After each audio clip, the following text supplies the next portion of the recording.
Hello everyone, how are you? Fine? I am also fine, thanking you. So this is Ramashankar sir, your science teacher, PCM Guru. Okay, now I am here again with a new amazing video of ICSE Maths class 10th, chapter 2 banking. Okay, in the commercial unit, the chapter 2 banking. Okay, so this is the lecture for the introduction and concepts of this chapter. As you see, the chapter 2 name is banking. So in this lecture, I am going to tell you what the work of banks nowadays they are working. Okay. So आज मैं बच्चों chapter 2 banking start कर रहा हूँ. तो lecture one में जैसा कि मैंने हमेशा से किया है, लेक्चर 1 में मैं चैप्टर के कॉन्सेप्ट्स को, जो भी उसका पूरा इंट्रोडक्शन होता है वो क्लियर करता हूँ, उसके बाद वो चैप्टर स्टार्ट करता हूँ. तो चलिए आइए इसके इंट्रोडक्शन में समझते हैं कि चैप्टर 2 बैंकिंग में क्या है. जैसा कि इसका नाम से आप देख रहे हैं कि चैप्टर 2 का नाम ही बैंकिंग है, यानी बैंकिंग से रिलेटेड जितनी भी चीज़ें आज हम वो समझेंगे कि बैंक कैसे काम करता है, लोगों को पैसे को जमा करता है, लोगों को लोन देता है, तो वो पैसे कैसे कमाता है, एवरीथिंग. ओके, चलिए समझते हैं. इसमें कुछ टॉपिक्स हैं जो हमें समझना पड़ेगा कि लेंडर कौन होता है. ठीक है, लेंडर कौन होता है बच्चों? Lender a person who is lending money. एक ऐसा व्यक्ति जो लोगों को पैसा देता है उसे लेंडर कहते हैं. ठीक है, a person who lends money to needy person or organization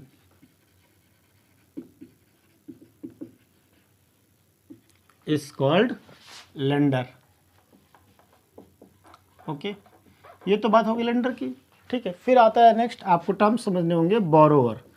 borrower कौन होता है? जो पैसे लेता है.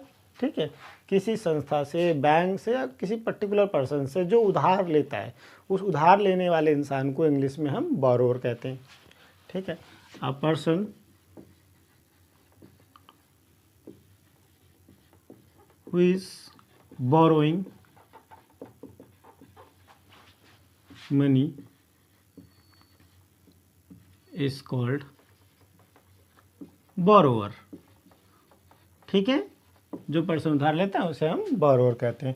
तो लेंडर हो गया और बोरोवर हो गया. अच्छा, अब ये लेंडिंग मनी का प्रोसेस अब बड़े स्केल पे होता है. कोई पर्टिकुलर एक रिच पर्सन ही ऐसा नहीं करता है. देखिए एंशिएंट टाइम पे क्या होता था कि जमींदार वगैरह होते थे. जमींदार वगैरह क्या करते थे कि भाई वो मोस्ट पावरफुल पर्सन होते थे, रिचेस्ट होते थे. तो जो भी कॉमन पीपल होते थे वो क्या करते थे कि अपनी चीज़ों को संभाल के जब नहीं रख पाते थे, उनको ऐसा मतलब उनको फील होता था कि वो चीज़ हमारे यहाँ से चोरी हो सकती है, ठीक है, नुकसान हो सकता है, तो वो क्या करते थे अपनी जो भी कीमती चीज़ें हैं वो जा कर के रिच पर्सन, पावरफुल पर्सनस के यहाँ रखवा देते थे.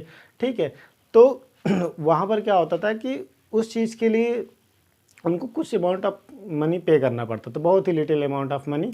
तो वो जो भी रिच पर्सन, जमींदार वगैरह होते थे वो क्या करते थे कि भाई ठीक है लंबे समय के लिए पैसा रखा है, लोग क्या करते थे अक्सर जाके पैसा रखते थे, बहुत समय तक पड़ा रहता था.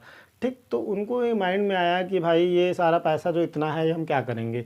तो कुछ समय के लिए उन्होंने सोचा कि अगर मैं किसी को दे दूं तो उससे कुछ पैसा कमा सकता हूं. तो क्योंकि लंबे समय तक वो डिपॉजिट्स, वो मनी, वो कीमती चीज़ उनके पास रखी रहती थी. ठीक है, तो कीमती चीज़ें तो किसी को नहीं देते, लेकिन जो पैसा रखा जाता था, जैसे कोई 1 लाख 2 लाख उनके पास जमा कर देता था और निकालता ही नहीं था. तो मोस्टली अक्सर जो भी लोग मनी को सेव करते हैं वो क्या करते हैं, लंबे समय तक उनके यहाँ पड़े रहने देते थे. तो यहीं से जमींदारों के मन में, रिचेस्ट पर्सन के माइंड में ये आइडिया आया कि हम उस चीज़ को क्या कर सकते हैं, लेंड कर सकते हैं, लोगों को उधार दे सकते हैं, लोन दे सकते हैं, और लोन दे के अच्छा खासा इंटरेस्ट यानी कि ब्याज उससे ले सकते हैं. तो ये कॉन्सेप्ट जो था, जो पहले जमींदारों के पास चलता था या रिचेस्ट पर्सन के पास चलता था, उसी कॉन्सेप्ट से हमारे बैंक्स ऑर्गेनाइजेशन का उदय हुआ, अराइजमेंट हुआ. मतलब ये जो बैंक संस्था आप देखते हैं ना आजकल, इतनी सारी बैंक से, वो कहाँ से आए? तो किस कॉन्सेप्ट से आए? वहीं से कॉन्सेप्ट उनको मिला था कि there is a job to save the money of the common people and providing loan to the others. हाँ, it is money making business. तो यहीं से बैंक ने समझा कि ठीक है, मैं ये सर्विस प्रोवाइड करूँगा और सर्विस दूंगा. तो चलिए उस संस्था का हम डिफिनेशन देखते हैं कि बैंक क्या है. A bank is a unit, या आप इसको इंस्टीट्यूशन बोल सकते हैं, या इसको आप क्या बोल सकते हैं, एक ऑर्गेनाइजेशन बोल सकते हैं, ठीक है, ऑर्गेनाइजेशन बोल सकते हैं, जेशन, which makes business on getting deposit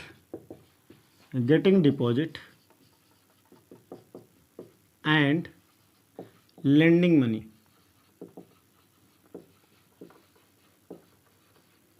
Also provide locker service for valuable things like as ornaments, यानी कि ऑर्नामेंट्स, ज्वेलरी, गहने वगैरह, ठीक है। तो बैंक एक ऐसी संस्था है जो लोगों के सेविंग्स को जमा करती है, अपने पास डिपॉजिट करती है और उस पर little bit amount of interest यानी कि हल्का ब्याज उसको देती है। किसको? कॉमन पीपल्स को, जब वो अपने बैंक में पैसा जमा करते हैं। लेकिन जो लोग लोन लेते आते हैं यानी कि उनको लेंडिंग मनी सर्विस प्रोवाइड करती है, जो लोग लोन लेने आते हैं उनको पैसा लोन देते हैं, लेकिन लोन जब देती है तब क्या करती है? हाई अमाउंट ऑफ इंटरेस्ट उनसे लेती है, ठीक है। तो गेटिंग डिपॉजिट्स मेन वर्क है बैंक का, यानी कि लोगों का पैसा जमा करना, और लेंडिंग मनी, दूसरा लेंडिंग मनी यानी लोगों को कर्जा देना, लोन देने का काम करती है। बस जब डिपॉजिट मनी करती है तो क्या करती है? बहुत सिंपल इंटरेस्ट, थोड़ा सा little bit amount of interest देती है लोगों को। लेकिन जब लेंडिंग मनी करती है, जब उधार देती है, किसी को लोन देती है, तो उस पर क्या कहते हैं? हाई अमाउंट ऑफ इंटरेस्ट लेती है। और इससे बैंक को बहुत अच्छा खासा फ़ायदा होता है, क्योंकि जो भी लोग ये सब पैसा जमा करते हैं वो तुरंत निकालते नहीं, काफ़ी लंबे समय तक बैंक में पड़ा रहता है। कुछ लोग इसको फिक्स डिपॉजिट करते हैं, कुछ लोग मंथली डिपॉजिट करते हैं, कुछ लोग कभी भी डिपॉजिट करते हैं। इसी बेस पर अलग अलग डिपॉजिशन के कैरेक्टर पर, कॉमन पीपल के अलग अलग डिपॉजिशन के कैरेक्टर पर बैंक ने अलग अलग अकाउंट प्रोड्यूस कर दिए, अलग अलग अकाउंट बना दिए और लोगों को प्रोवाइड कर दिया। तो बैंक क्या करती है? Bank usually provides some accounts, first saving account,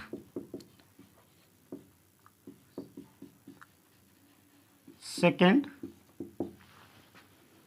recurring deposit account, and third is fixed deposit account. Fix deposit account. और जो फोर्थ में पहले बता चुका हूँ आप लोग को, क्या? Locker service. ये कुछ चीज़ें हैं जो बैंक्स यूजुअली प्रोवाइड करती हैं, ठीक है। तो देखिए बच्चों, सेविंग अकाउंट में क्या है? सेविंग अकाउंट में आप कभी भी जाके पैसे जमा कर, यानी कि जो लोग सेविंग अकाउंट कब खुलवाते हैं?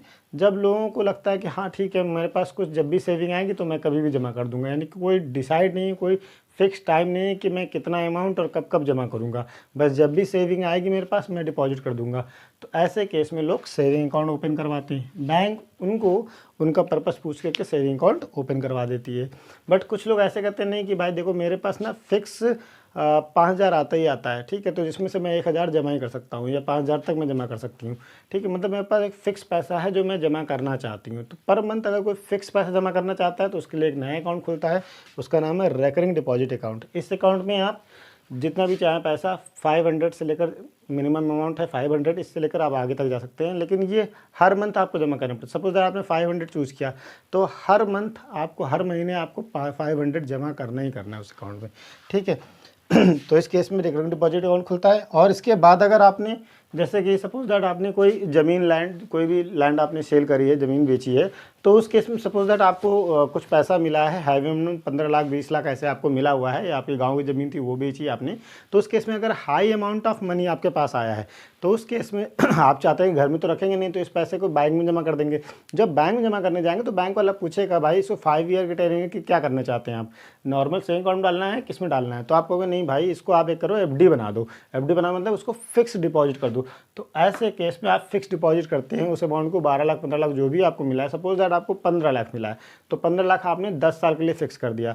तो 10 साल के लिए फिक्स कर दिया है तो बैंक को 10 साल तक वो मनी यूज़ करने के लिए फ्री है बैंक। तो बैंक क्या करती है भाई, ठीक है बहुत बड़ा फ़ायदे की बहुत, ये तो बहुत फ़ायदे की बात है। तो उस केस में बैंक क्या करती है, ठीक है भाई इस पे मैं आपको, अगर आप उस 15 लाख को मेरे पास 10 साल के लिए डिपॉजिट करते हैं तो मैं इस अमाउंट पर आपको हाई रेट ऑफ इंटरेस्ट दूंगा।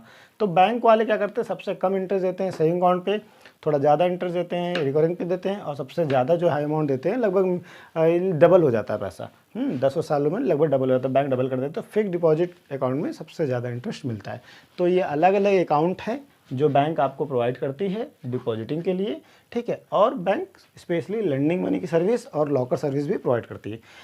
चलिए आइए, अब इस कॉन्सेप्ट के बाद हमने इसमें देखना था ये थे टाइप्स ऑफ बैंक अकाउंट, ठीक है। रेकरिंग को समझा दिया गया, रेकरिंग में क्या था, ठीक है। अब जितनी भी इस चैप्टर में आपको पर्टिकुलरली बच्चों, इस चैप्टर में जो आपको डिस्कशन करना है पर्टिकुलरली रेकरिंग डिपॉजिट अकाउंट को लेकर डिस्कशन करना है, जिसमें आप मंथली कोई फिक्स अमाउंट डिपॉजिट करेंगे सम टाइम ऑफ पीरियड के लिए, सपोज दैट फॉर 1 ईयर के लिए। 1 ईयर में 12 मंथ होते हैं। अब 500 आपने पर मंथ अगर डिपॉजिट किया तो क्या हो गया, 500 आपने पर मंथ डिपॉजिट किया तो 12 मंथ तक डिपॉजिट किया, 5 12 जा 60, तो ये अच्छा खासा आपका आ जाता है पैसा, ठीक है। 500 अगर आप 12 मंथ तक जमा करते हैं तो 12 5 जा 60 हो गया, और 00, तो 6000 रुपये आपने क्या कर दिए, जमा कर दिए 1 साल में, ठीक है। तो इसी तरह का आपको कुछ इस चैप्टर में पढ़ना है। तो चलिए ये तो इंट्रोडक्शन हो गया।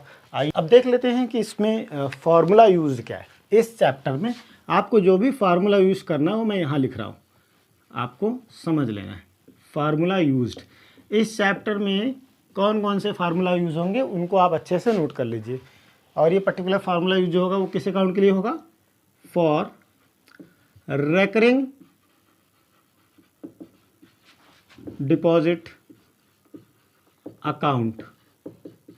जो भी लोग शॉर्टकट में इसको आरडी अकाउंट बोलते हैं, क्या बोलते हैं, आरडी अकाउंट। जो आरडी अकाउंट खुलवाते हैं उनके लिए देखिए, उनके अमाउंट के इंटरेस्ट के कैलकुलेशन के लिए हम लोग ये फार्मूला यूज़ करेंगे। पहला फार्मूला इंटरेस्ट, बच्चों याद रखिए ये जो आरडी अकाउंट होता है इस पर जो इंटरेस्ट मिलता है वो सिंपल इंटरेस्ट ही होता है। तो इंटरेस्ट इक्वल टू, अच्छा एक फार्मूला पहले आपको छोटी क्लास में हमने पढ़ा था, क्लास 9th वगैरह में, ऐसा इक्वल टू क्या था, PRT/100, ठीक है, जिसको हम प्यार से प्रीति अपॉन 100 कहते थे। बट इसमें पी क्या था, पी आपका प्रिंसिपल अमाउंट था, आर क्या था, रेट ऑफ इंटरेस्ट था, टी क्या था, time period for which the money is depositing, ठीक है। तो चलिए यहाँ पे भी सेम फार्मूला है, पी की जगह आपको क्या कर लेना है, पी ही लिखना है, प्रिंसिपल अमाउंट, ठीक है, इनटू आर, आर की जगह वही है जो है, ठीक है, R/100 लिख लिया मैंने। और टाइम की जगह बच्चों यहाँ बदल जाता है, NN+1/24 हो जाता है, ठीक है, NN+1/24 हो जाता है। तो इसी को थोड़ा सा हम सीक्वेंस में लिख लेंगे कि I equal to P NN+1 by, actually यहाँ पे 224 होता है, तो यहाँ चाहे तो 2 × 24 पहले लिख दे, 2 × 12, तो फाइनली 24 हो जाता है, इंटू R/100। यहाँ पे कैपिटल आर नहीं लिखते हैं बच्चों, यहाँ पे स्मॉल आर। तो पहला फार्मूला ये हो गया जिसको आपको यूज़ करना है, वेयर आई क्या आपका, simple interest, simple interest, okay. P क्या है,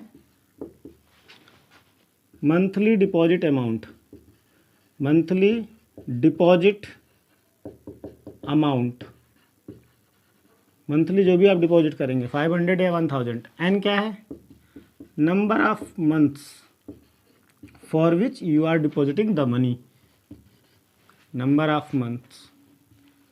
आर क्या है, rate of interest per annum. R क्या, रेट ऑफ इंटरेस्ट है, मतलब क्या रेट ऑफ इंटरेस्ट बैंक दे रही है आपको, 5% दे रही है, 10% दे रही है, क्या दे रही है वो बताया जाएगा, ठीक है। तो ये चीज़ें आप नोट कर ले।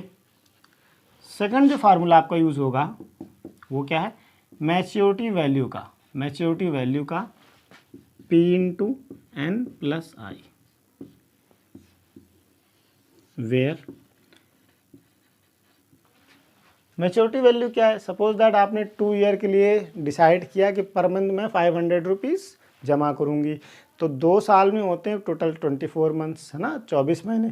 तो 24 महीने तक अगर आपने पर मंथ 500 रुपीज़ जमा किए हैं, तो 24 महीने के बाद यानी कि 2 सालों के बाद जो बैंक आपको रिटर्न करती है कि ठीक है आपने 2 साल तक मेरे यहाँ पैसा जमा किया, इसके बदले ये 25,000 समथिंग हो रहा है, तो जो भी पैसा वो देती है ना, टाइम पीरियड कंप्लीट होने के बाद, उसे मैच्योरिटी वैल्यू बोलते हैं। ठीक है, ये आपका LIC वगैरह में भी होता है, आपको एजेंट बताता है कि आप अगर ऐसी स्कीम लेते हैं तो ये 10 साल बाद 20 साल बाद इतनी मैच्योरिटी वैल्यू इसकी बन जाएगी, 2 लाख का, 4 लाख, 5 लाख, ऐसे बैंक बताते हैं। ठीक है, तो ये मैच्योरिटी वैल्यू क्या है? The amount which receive by the depositor on the completing time period. Okay,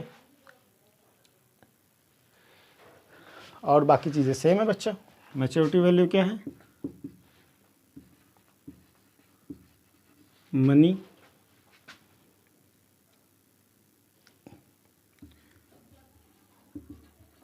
receive by depositor. ठीक है, on maturity period, maturity time, जो भी मैच्योरिटी टाइम होगा, 2 ईयर 4 ईयर जो भी होगा। पी आपको सेम पता है क्या है? मंथली डिपॉजिट मनी या अमाउंट। ठीक है, वहाँ पे प्रिंसिपल चलता था, पिछली क्लास में 9th पढ़ा था ना, पी को प्रिंसिपल मनी कहते थे, प्रिंसिपल वैल्यू कह सकते थे, या इन्वेस्टेड मनी। यहाँ पे भी पी को इन्वेस्टेड मनी कह सकते हैं, लेकिन ये इन्वेस्टेड जो भी है मंथली होगा। याद रखिए, मंथली डिपॉजिट या मंथली इन्वेस्टमेंट बोल सकते हैं। और यहाँ पर एन वही है, नंबर ऑफ मंथ्स है, और आई आपका क्या है? सिंपल इंटरेस्ट है, simple interest, sorry, simple interest gain. Okay, deposit. ठीक है बच्चों, ये नोट कीजिए। क्लियर हो गया? नोट हो गया? चलिए, अब हम आपको इसमें सीधे चलते हैं एक्सरसाइज पर। ठीक है, एक्सरसाइज पर सीधे चलते हैं। बच्चों ये कॉमर्शियल यूनिट है। ठीक है, कॉमर्शियल यूनिट में class 10th ICSE board maths में कॉमर्शियल यूनिट के अंतर्गत हम चैप्टर 2 बैंकिंग पढ़ा रहे हैं। ठीक है, तो चैप्टर 2 बैंकिंग में जो भी कॉन्सेप्ट्स फार्मूला यूज़ होने थे मैंने बता दिया कि क्या क्या चीज़ें होती हैं। ठीक है, इसमें क्या क्या करना मैंने बता दिया। अब सीधे एक्सरसाइज पे चलते हैं। तो बच्चों पेज नंबर ओपन कर लीजिए।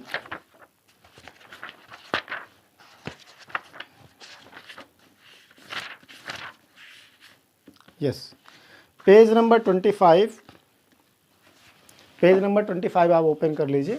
देखिए बच्चों, क्वेश्चन नंबर 1 कह रहा है, मैं क्वेश्चन नंबर 1 थोड़ा नोट कर देता हूँ। क्वेश्चन नंबर 1 है at page number 25, Mrs Goswami deposit ₹1000 every month in the recurring deposit account, in RD account, RD account for 3 years,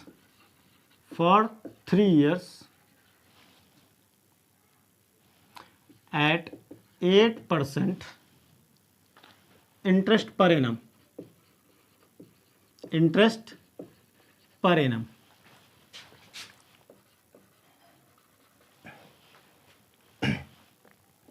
find the maturity value,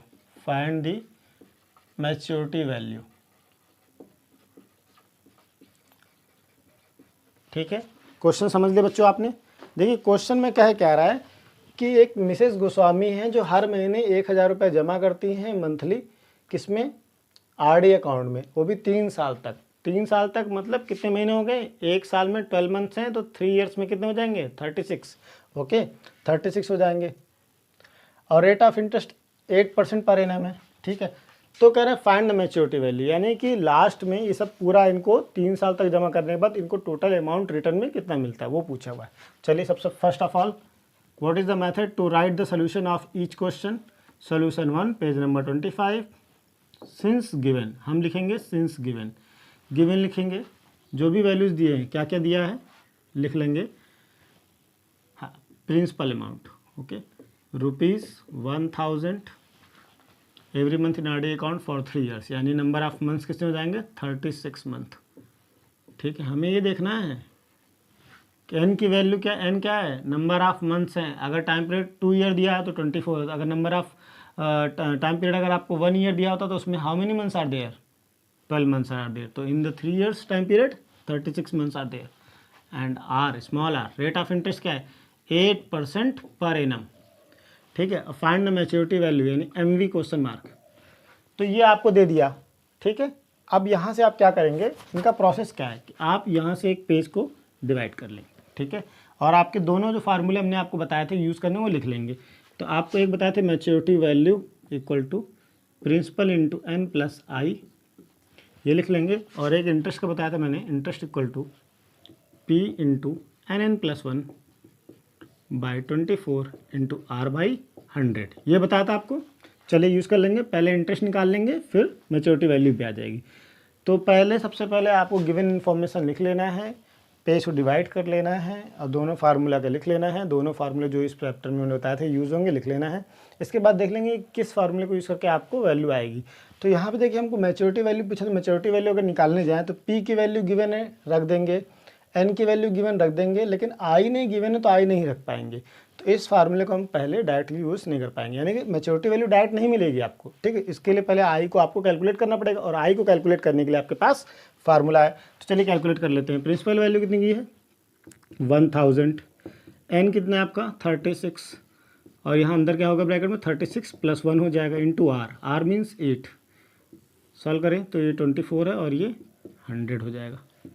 तो 1020 यहाँ से कैंसिल हो जाएगा, 8 3 जा 24 हो जाएगा और 3 12 जा याद है, तो याद आएगा 12 इंटू 36 + 1 कितना आ जाएगा बच्चों 37 हो जाएगा। सॉल्व करेंगे तो 12 7 जा 84, 8 कैरी हो गया और 12 3 जा 36 और 8 ओके 44। ठीक, और जीरो यहाँ एक बचा था। ठीक है, तो जीरो बचा था तो इसको हम यहाँ लगा लेंगे और ये आ जाएगा, ये रुपीज़ आ जाएगा। तो इंटरेस्ट कितना आ गया बच्चों ₹4440। ठीक है, तो अब इसको सॉल्व कर ली। मैच्योरिटी वैल्यू जब हमारा इंटरेस्ट आ गया उसको ला के यहाँ रखेंगे और मैच्योरिटी वैल्यू कैलकुलेट हो जाएगी। चलिए मैच्योरिटी वैल्यू में principal value ₹1000 sorry into N means 36 month plus I means 4440। Solve कर लेंगे तो 36,000 प्लस 4440, तो क्या आ जाएगा ये 36,000 और ये 4,000, तो ये हो जाएगा 40,000। ठीक है, और 40,440 रुपीज़ ये आपकी मैच्योरिटी वैल्यू आ जाएगी। ये आपका आंसर हो गया। याद रखें बच्चों, जब भी क्वेश्चन करेंगे तो आप क्वेश्चन को ब्लैक पेन से लिखेंगे या आपको मेंशन करेंगे। ठीक है, गिवन जो थिंग्स हैं इनको भी ब्लैक पेन से लिखेंगे, कैलकुलेशन पूरा ब्लू पेन से करेंगे, फार्मूला जो लिखेंगे पर्टिकुलरली उसको ब्लैक पेन से लिखेंगे और आंसर भी ब्लैक पेन से लिखेंगे। ठीक है, चलिए आइए क्वेश्चन 2 पे चलते हैं। क्वेश्चन 1 हो गया था, नोट कर लिया था आपने। क्वेश्चन नंबर 2 को देखिए। क्वेश्चन नंबर 2 में क्या लिखा है, Sonia had a recurring deposit account in a bank, एक बैंक में इसका आरडी अकाउंट खुला है, एंड डिपॉजिट ₹600 पर मंथ, यानी कि हर महीने वो 600 रुपये जमा करती है, फॉर 2.5 ईयर्स, यानी कि 2.5 साल तक। 2.5 साल तक का मतलब कितने महीने हो गए बच्चे, कितने महीने हो गए, how many months are there, in 1 year there are 12 months, तो यह आ जाएगा 12 to 24, 24 and 6 30 मंथ्स। ठीक है, क्लियर हो गया 30 months. If the rate of interest was 10% per annum, यानी रेट ऑफ इंटरेस्ट कितना मिलता है 10%। Find the maturity value of this account, same question. ठीक है, फिर से जो फाइनल मैच्योरिटी वैल्यू है वो पूछ रहा है, यानी कि रिटर्न में आखिर में कितना मिलेगा, 2.5 साल के बाद उसको कितना पैसा वापस टोटल मिलेगा। अगर वो 2.5 साल तक लगातार हर महीने 600 रुपये जमा कर रही है तो उसको टोटल 2.5 साल के बाद कितना मिलेगा, यही क्वेश्चन।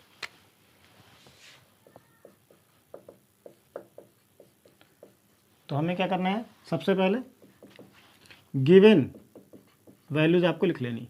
गिवन क्या क्या है नोट कीजिए। Principal ₹600, okay. Time period n equal to क्या हो गया 30 मंथ्स। यहाँ पे n क्या होता है नंबर ऑफ मंथ्स होता है, ठीक है। Rate of interest 10% per annum. Question क्या है मैच्योरिटी वैल्यू क्वेश्चन मार्क। तो मैंने क्या प्रोसेस सिखाया आपको कि आप पेज को डिवाइड कर लेंगे 2 पोर्शन में, ठीक है। और यहाँ पर आप पहले फार्मूले देंगे I equal to P into NN+1 by 24 into R/100। और दूसरी तरफ मैच्योरिटी वैल्यू वाला फार्मूले देंगे, क्या होता है P इंटू N+I। चलिए सॉल्व कर लेते हैं। फिर से वही बात है, प्रिंसिपल आपको पता है, बिल्कुल पता है, n पता है, बिल्कुल पता है, ठीक है। I नहीं पता यहाँ पे, अगर I पता होता तो यहीं पे इसी फार्मूले को सिर्फ यूज़ करते और अपना आंसर निकाल लेते। तो प्रोसेस बच्चों समझ लीजिए, बहुत ही सिंपल एक्सरसाइज है। एक्सरसाइज 2 चैप्टर नंबर 2 बहुत ही सिंपल है।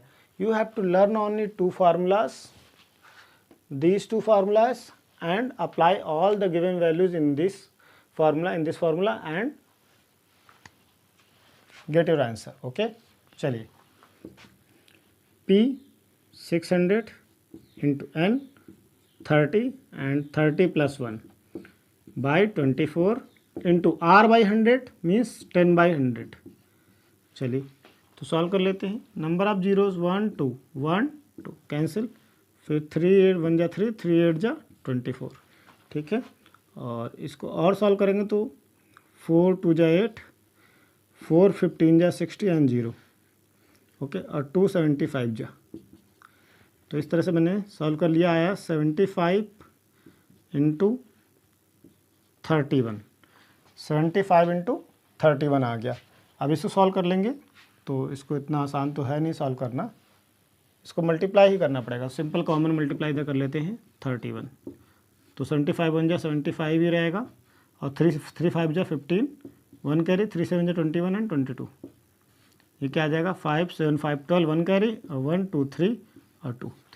ये क्या आ जाएगा ₹2325 ये इंटरेस्ट आ गई, ठीक है। इसी इंटरेस्ट को हम यहाँ पर पुट कर देंगे। प्रिंसिपल वैल्यू आपकी क्या थी बच्चों 600, नंबर ऑफ मंथ्स 30, इंटरेस्ट कितना आया है 2325।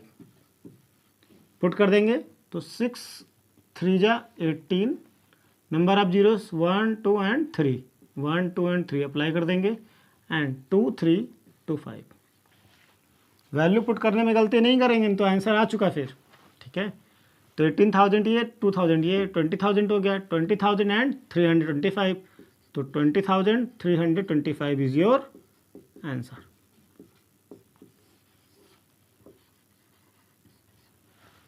ठीक है बच्चों, देखिए नोट कीजिए इसको। क्वेश्चन को हमने पढ़ा, गिवन वैल्यू नोट करी, अप्लाई किए दोनों फार्मूला को, डायरेक्ट मैच्योरिटी वैल्यू आ नहीं सकती है, नीडेड था इंटरेस्ट वाले क्वेश्चन को कैलकुलेशन को पहले सॉल्व किया, इंटरेस्ट हमारा क्लियर आ गया ₹2,325, उसी को ला करके यहाँ रखा और सॉल्व किया, सिंपल आंसर आ गया। बहुत ही सिंपल क्वेश्चन है, नोट कीजिए बच्चों। इसी तरह से हमारी वीडियो देखते रहिए, लाइक शेयर एंड सब्सक्राइब करते रहिए, और जो भी आपको वीडियो चाहिए उसके लिए आप कमेंट करें, मैं अपनी तरफ से वो वीडियो बनाकर ज़रूर से ज़रूर जल्द से जल्द अपलोड करूँगा।